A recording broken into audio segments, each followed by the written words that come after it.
Assalamualaikum warahmatullahi wabarakatuh. Alhamdulillahirabbil alamin wa bihi nasta'in wa ala umuri dunya waddin. Wassalatu wassalamu ala asrofil anbiya'i wal mursalin. Amma ba'du. Alhamdulillahirabbil alamin, di hari yang cerah dan juga hari yang barokah ini kita masih diberikan oleh Allah Subhanahu wa taala kesehatan dan afiat. Bersama saya yaitu Muhammad Syarif dan juga Bapak Abian.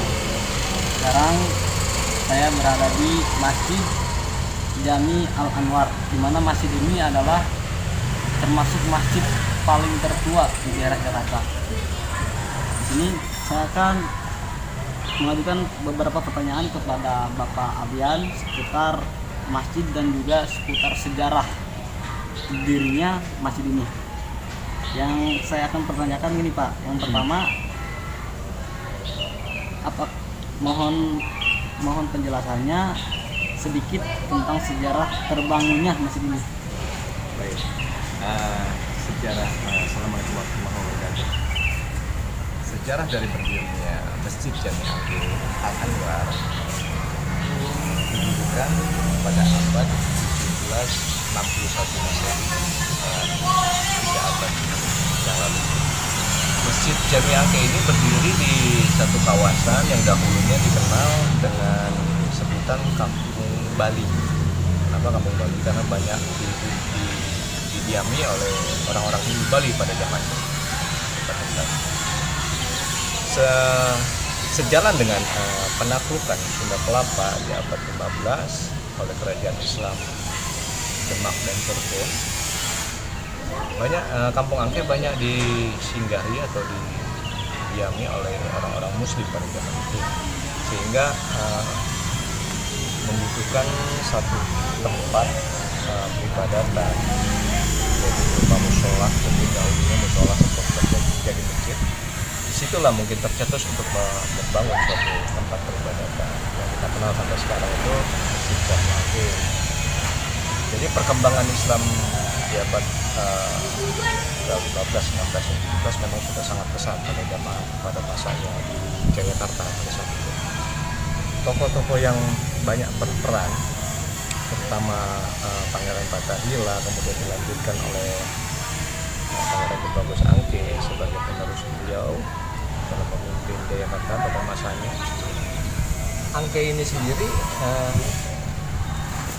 tumbuh dengan besar, banyak dikenal oleh orang-orang di luar Jakarta pada saat itu, sehingga menjadi sentral atau tempat berkumpul, mungkin kalau saya bisa katakan, baik itu para pedagang, para ulama yang berdakwah pada zaman itu, sehingga mereka bertemu atau berkumpul di sini di Kampung Angke. Dan juga fungsi dari tempat ini dahulunya selain untuk tempat singgah atau pertemuan itu tadi, juga tempat untuk melatih para pemuda dan melatih strategi pertempuran di zaman-zaman peperangan dahulu. Itu yang bisa kita ambil dari sedikit sejarah masa lalunya Masjid Jami Angke. Nah, yang pertanyaan kedua itu yang saya akan tanyakan, kan kalau melihat konsep dari bangunan ini pasti ada makna tersendiri. Sebenarnya apa arti dari bangunan yang Bapak ketahui? Ya, ini yang sangat menarik. Kalau kita bicara tentang keunikan dari bangunan Masjid Jami Angke, seperti kita lihat ini, banyak mengandung unsur-unsur seni arsitektur. Jadi beberapa seni arsitektur dipadukan ke dalam suatu bentuk bangunan masjid yang akhirnya terlihat sangat indah dengan ukiran, dengan ornamen-ornamennya. Ada beberapa seni arsitektur yang bisa kita lihat secara kasat mata, dia diadopsi ke dalam bangunan, ke dalam bentuk bangunan masjid ini. Ada seni arsitektur Bali-nya, ada Tionghoanya, ada Jawanya juga ada. Bahkan seni arsitektur Eropa atau Belanda pada zaman itu, abad ke-17, masih bisa kita lihat, kita temui di bangunan Masjid Jami Angke ini. Kalau kami sebagai penerus dari masjid ini melihat bahwa konsep dari bangunan ini yang dengan beraneka ragam itu menandakan bahwa kehidupan di zaman dahulu orang-orang dahulu memang di sini didiami oleh tidak dari satu suku, tapi dari beberapa suku yang hidup berdampingan dengan toleransi yang sangat baik, sangat tinggi satu sama lainnya, sehingga terciptalah satu persatuan dan kesatuan di lingkungan kampung ini. Itu yang kemudian dituangkan ke dalam bentuk seni arsitektur bentuk Masjid Jami Angke. Jadi ini sebenarnya masjid ini sedang memberikan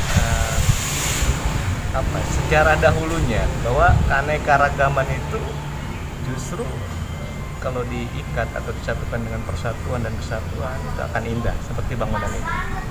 Itulah yang saya bisa jabarkan tentang keunikan atau keanekaragaman seni yang ada di bangunan ini. Nah, kalau boleh tahu kan di sini juga ada makam keramat Angke, di mana di sini juga ada makam Syarif Hamid Al-Qadiri bin Sultan Syarif Abdurrahman Al-Qadiri.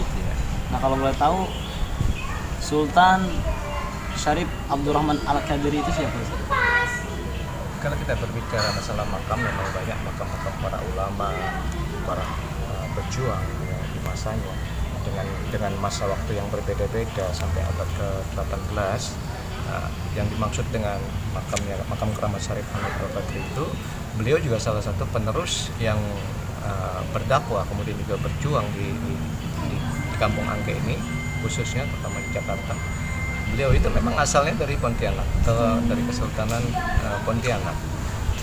Sejarahnya beliau diasingkan atau dibuang oleh Belanda, VOC pada zamannya ke Batavia, yang akhirnya melanjutkan perjuangan dengan pasukan yang ada di kampung Angke ini semasa hidupnya. Jadi beliau memang keberadaannya ada di kampung Angke. Ya, mungkin itu aja Pak yang bisa saya tanyakan, kurang lebihnya mohon maaf nih Pak telah mengganggu waktunya. Sama-sama. Mungkin sekian dari kami, kurang lebihnya mohon maaf. Wassalamualaikum warahmatullahi wabarakatuh.